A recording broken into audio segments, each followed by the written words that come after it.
This is a tutorial on a real estate addendum form. And the purpose of this form is to amend terms on an existing document, typically the purchase agreement.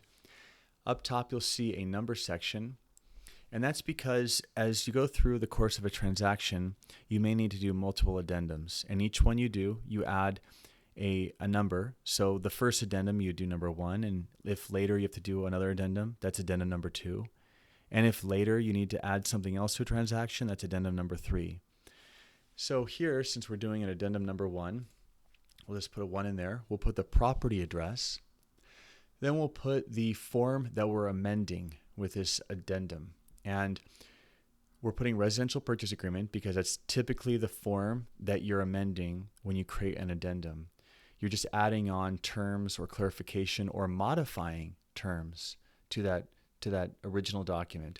The date of the form, date the above referenced form was prepared. So not the date of this addendum, but rather the date of the purchase agreement, so that we know for sure we're talking about the same purchase agreement prepared on the same date, no other draft, just to be very clear and distinguish which original document we're referring to. Then here you'll put your terms, and you can number them or put A, B, and C, but I like numbers personally.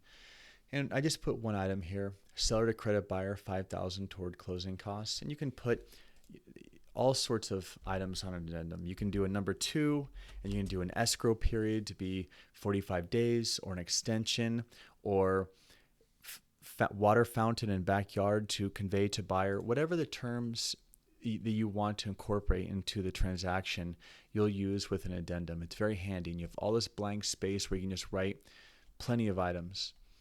And if this very large open space isn't enough to cover all the terms that you want to incorporate into a contract through an addendum, just you can attach just a Microsoft Word document or a blank sheet of paper and just mentioned additional terms in attached document.